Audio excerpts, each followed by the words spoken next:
Isak na storyboard. Okay, handa na ba? Okay, kung handa na, number 1.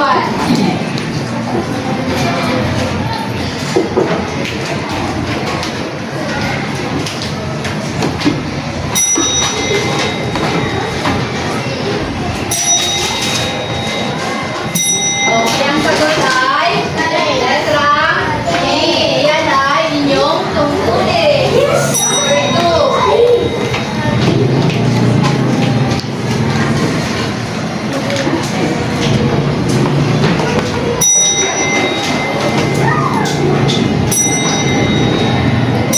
Okay, ang sagot dyan ay letra A. Ayan ang inyong karapatan maging ligtas sa mga panganib. Okay, katlo. Yan.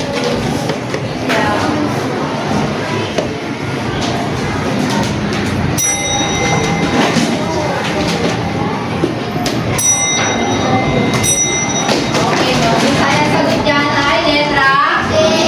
Yan ang inyong karapatan. Okay, number 4.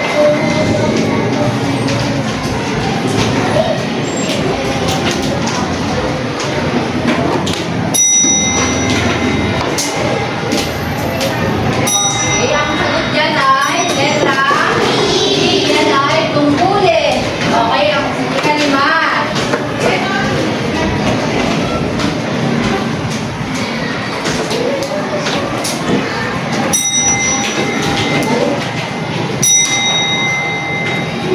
sagot dyan ay letra E. Okay, multitask. Ngayon naman tayo ay dadako na sa ating aralin. Ngayon ay may panibago tayo pag-aaralan. Okay nga, ano na ulit ang pag-aaralan natin ngayon? Maaari bang magtayo ng sabay-sabay?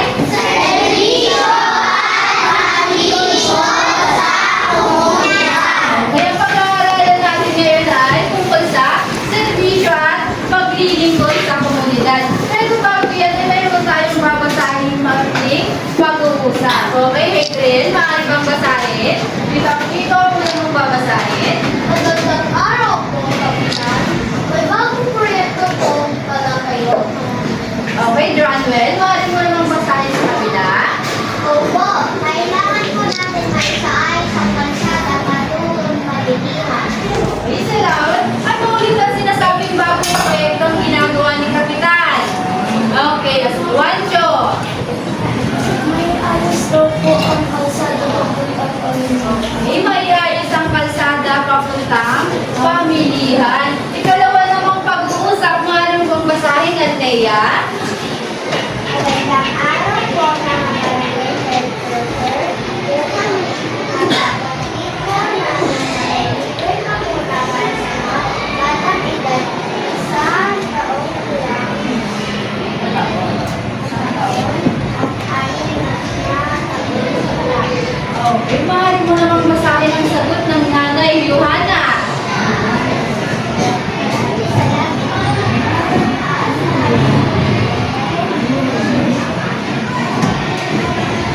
Okay, mausap. Ano naman kaya ang sinasabi ng barangay health worker? Ano kaya yung libre nilang serbisyong binigay? Kenneth, libreng bakuna. Sige nga, tatanong nga ako.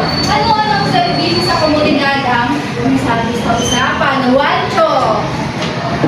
Mag-ayos daw po ang kalsada papuntang Panginoon.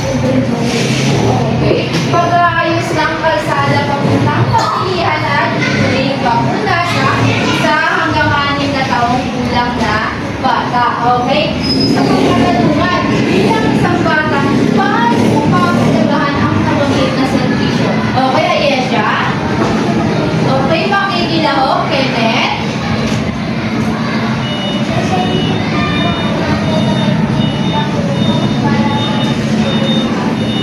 Okay? Sasabihin niya daw sa kanyang nanay para kaya mapapunahan ng kanyang nakababatang kapatid dahil siya ay sobra na sa atin at hindi na siya pwedeng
na? Ano nga ulit? Basahin natin sabay-sabay.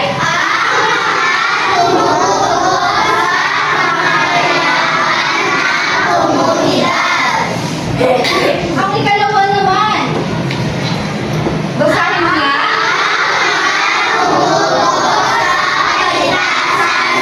Okay. Mayroon pa tatlo. Ito nga, maaari bang basahin ng sabay-sabay?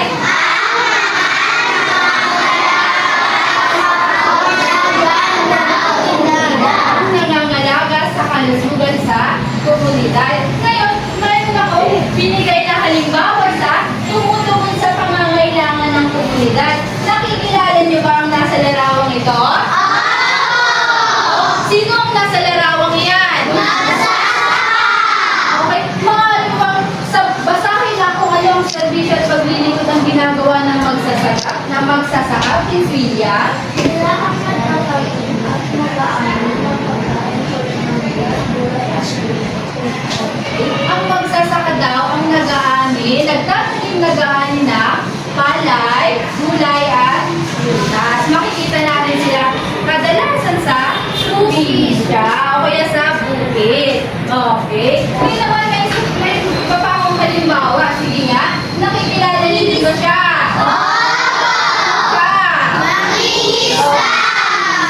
Alam natin kung ano ang serbisyo at paglilingkod ang ginagawa ng mga isda. Maaari mo bang basahin, please, Faye?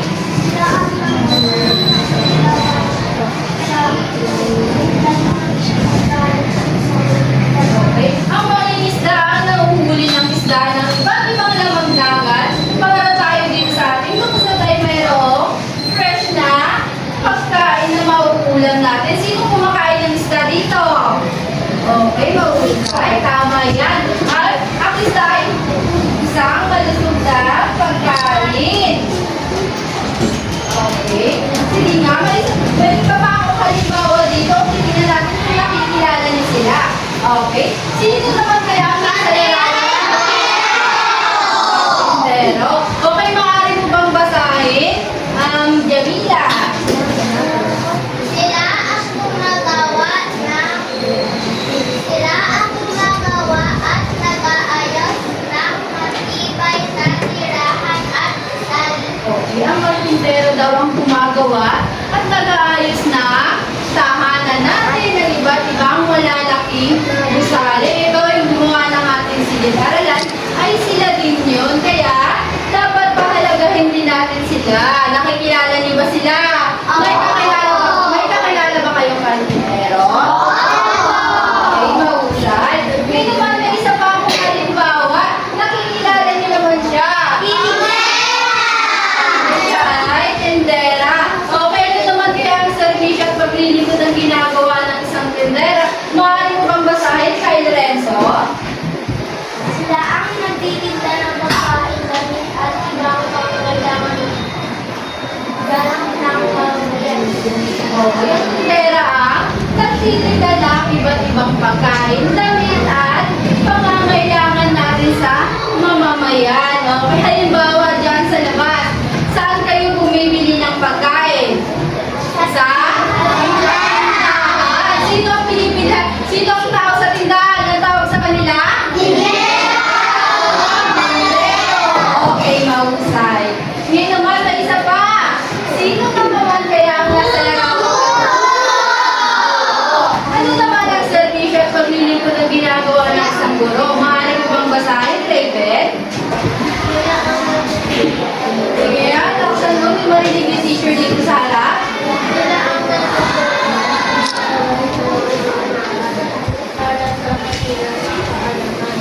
Okay, ang guro ang nagtuturo at gumagabay sa inyo para mayroon pa kayo kaalaman para mas madagdagan pa ang inyong kaalaman at kayo ay mas matuto pa. Natututo ba ang lahat? Okay, sige, ano nga ulit ang tawag dito sa mga halimbawa na ito?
Para sa kapayapaan.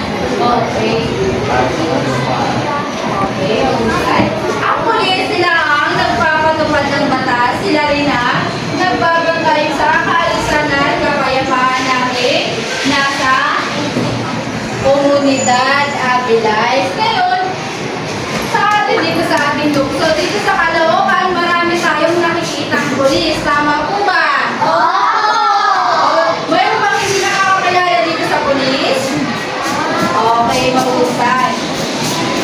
Eh naman, tumunod tayo sa aking pangalawang halimbawa. O, nakikilala niyo ba siya? Ano naman ang nasa larawan naman? Sino kaya siya? Isang barangay tanod. Ano naman kaya ang ginagawa ng isang barangay tanod? Anong sasila at paglilikod ang ginagawa niya? Umaalam mo bang basahin ni Kaela?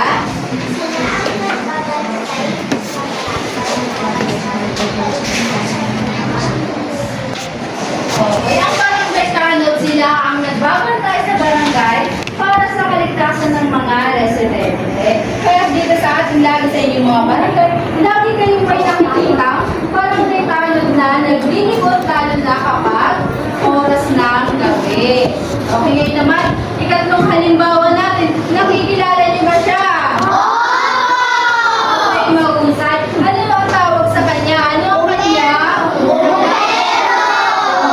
Ano naman ang servisyo at paglilingkod ang ginagawa ng isang bumbero? Maaari mo bang basahin? Iyan. Sila ang nag-aapula ng ibigay kaalaman sa fire safety. Ang bumbero ang nag-aapula ng tutok, sumasagip sa biktima. Minsan sila rin ay nagbibigay ng kaalaman sa fire safety. Dapat kahit mga bata ay alam na ninyo yan. Tulad ng bawal maglaro ng apoy, bawal magsindi ng pero kaya posporo, bawal din maglaro ng kandila. Okay, naiintindihan ba? Naunawaan ba si teacher? Okay, mabuhay. Ano nga alam? Tatlong halimbawa sa tumutugon para sa kaligtasan ng komunidad. Number 1. Number 2. Number 3. Okay, mahusay. Nakakaintindihan lahat at nakikinig sa akin. Ngayon naman, tutungo na tayo sa ikatlong uri ng paglilingkod. Sige nga.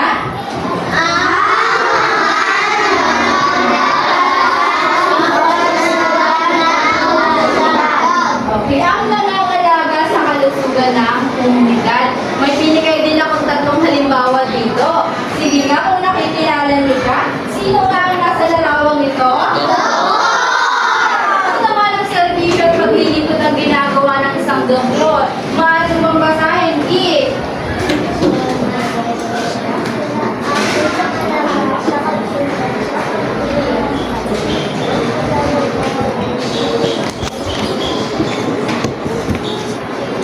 Okay, ang mga doktor ang nangangalaga at nagkakamot na may sakit.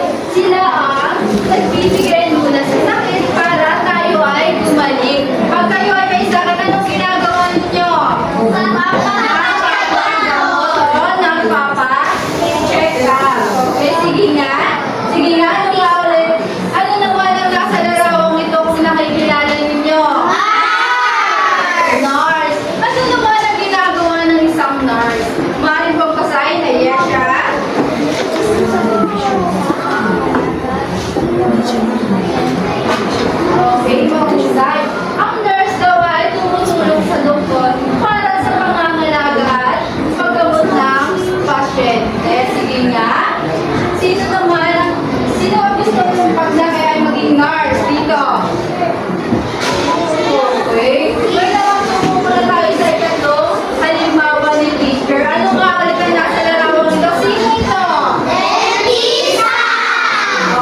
ginawa? Ang aking tinalakay, sige.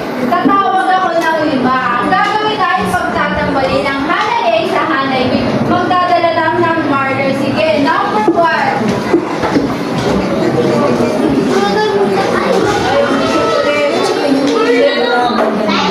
Linus. Sige nga, number 1.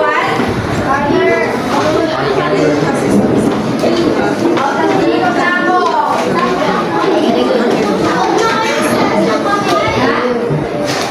Pagtatambalin mo ang hanay A. Linus naman. Okay, sila sa Linus yan. Ang kalendero, hanapin mo lang. Althea, Lita. Milo kanina.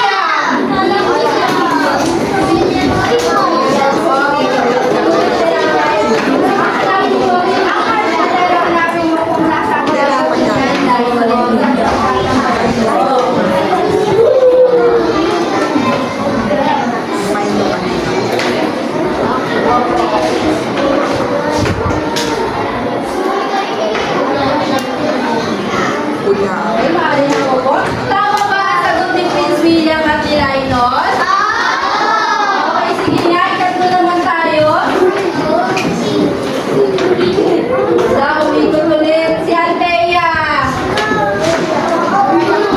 Ang susunod naman kay Althea ay John. Ikaw ang number 4. Eh, tama ba ang sagot ni Althea? Okay, tama husay. May nabalang panghuli naman, tatawagin ko na. Sino kaya ang magtatawag ni teacher? Linus ulit? Gusto natin yung record. Okay, sige, makakatanggap sa akin ng reward mamaya. Si Kian, maaari mo ba sagutin ang number 5? Kian? Si Kian ngayon. Kung ano tayo sa akin.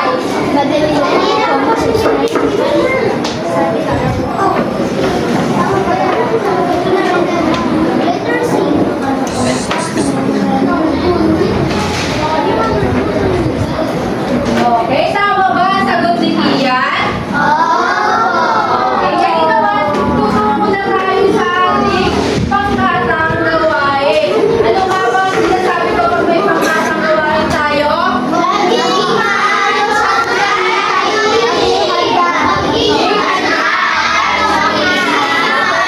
Manatili lang ayos lang. Okay, sige.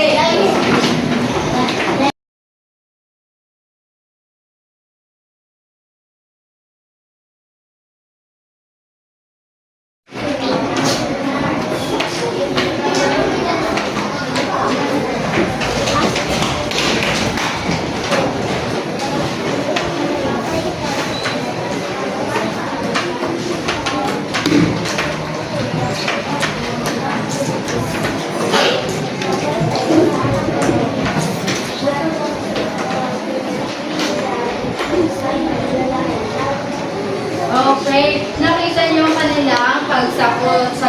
Tama ba ang kanilang gawa? Tama ba ang kanilang sagot? Napagtambal ba nila ng maayos? Okay, sige, bibigyan din natin sila ng 15 points. Kaya, bigyan natin sila ng wow, galing clap yung may energy naman. Sige nga. 1, 2, 3! 1, 2, 3! Wow! Okay, mahusay. Okay, sa huling pangkat. Family tree. Sige nga. Paano nyo nakikita ang inyong gawa? Nandito sa kayo sa gitna para makita kayo ng mga klase na yun.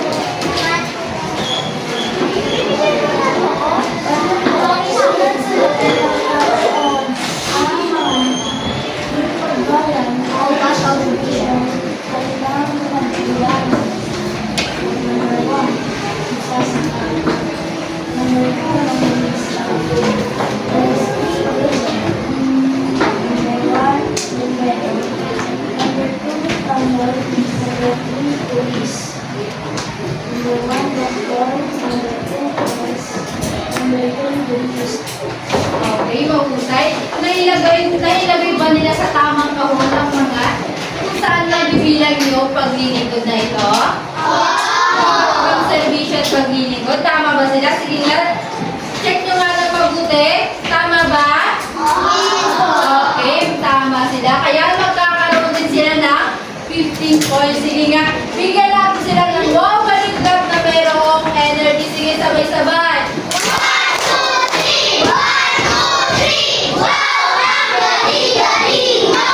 Okay, sige, maaari na kumuha. Ngayon, tutungo na tayo sa ating sunod na gagawin. May tatawagin ako dito. Okay, sige. Opo. Okay, sige. Makinig na. Kung ikaw ay isang lang, anong servisyo ang nais mong gawin sa mga tao? Okay, si Wancho nga muna. Sige, Wancho. Kung ikaw, kung anong nais mong paglaki mo, halimbawa, sige, maging isang sundalo. Anong nais mong servisyo ang ibigay sa mga tao pag ikaw ay naging sundalo sa iyong paglaki? Paglaki ko yung aking bansa ko at tumigil sa mga tao. Okay, paglalaban daw ni Wancho ang paglalaban ng ang iyong bansa para sa kaligtasan. Okay, sinong susunod? O si Kenneth naman, ano naman ang iyong nais pag ikaw ay lumaki na? Sundalo rin. Ano naman ang iyong gagawin? Anong servisyo ang ibibigay mo sa tao? Sasakripisyo?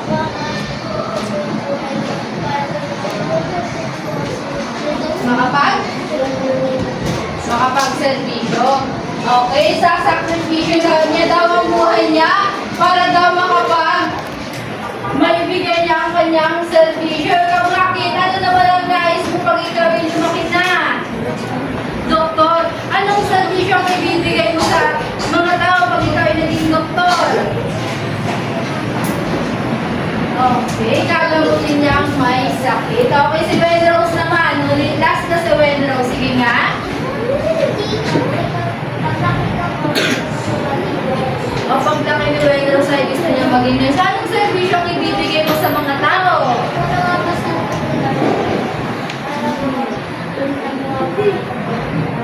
Okay, tutulong siya sa mga doktor para sa pangangalaga at paggamot ng mga pasyente. Okay, mayroon pa bang sasagot? Okay, sige. Last na lang si Micaela. Sige, anong gusto mo paglaki mo? Doktor din, bakit? Anong nais mo serbisyong ibigay?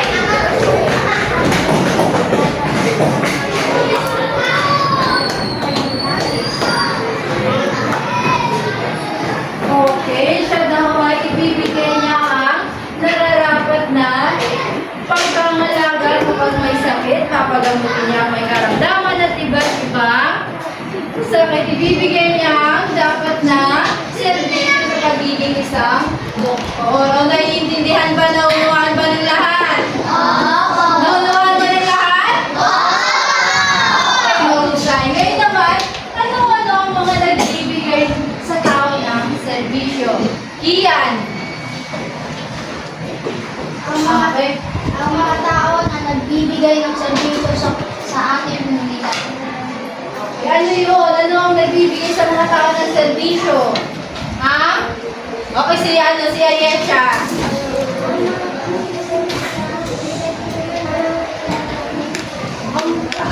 Ang mga tumutugon daw sa mga pangangailangan. Ano nga ang nagbibigay? Sino nga sila? Sino nga daw sila? Okay, si Arian. Nanay, tatay? Sige nga, wala pa. Ikaw, Prince William. Bumbero? Sige, ako na lang. Parang hindi ata kayo. Nakinig ba kayo kanina sa akin? O, kaya nagbibigay sa mga tao ng servisyo ay na yung mga mamamayan na mayroong profession dito.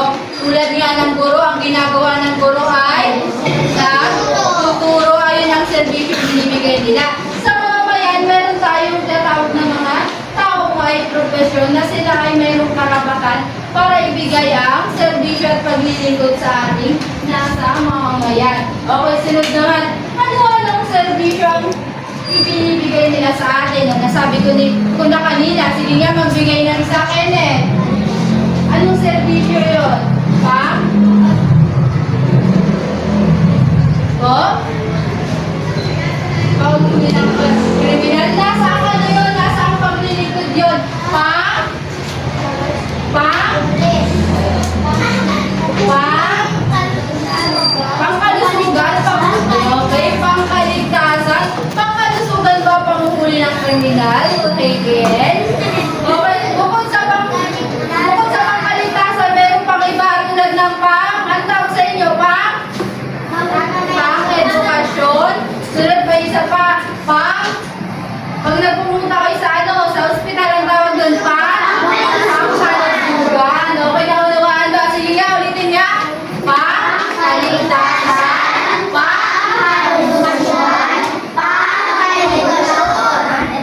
Okay, pangkalusugan, pangkaligtasan, at pang-edukasyon. Ngayon naman magkakaroon tayo ng activity. Okay, sige nga. Maaaring ibigay sa inyong kaklase papunta sa likod. Ibigay lang ha. Pag may sobra, ibabalik dito sa harap at tutunin ko. Sagutan ng tahimik dahil may oras ang inyong pagsasagot. O ibigay na sa ano. Ibigay na sa likod.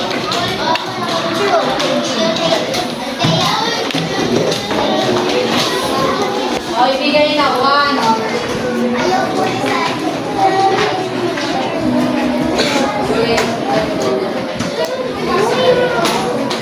Okay, may timer yan.